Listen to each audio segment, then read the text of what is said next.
So let me show you how to make all icons transparent in iOS 26. So that liquid glass interface in iOS 26. So what you need to do is long press an empty space on one of the home screens, and in the top left corner tap on edit and then select customize. So that's going to bring up this little menu here, and this time we're going to have a new option in iOS 26 called clear. So you can tap on that and you can see all icons are now clear, and then you can tap out an empty space and now all the icons are in their clear liquid glass clarity. So that's how to do that in iOS 26.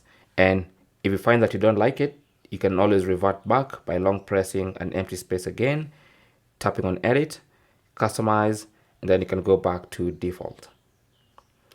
Thanks for watching. Don't forget to like and subscribe, and good luck.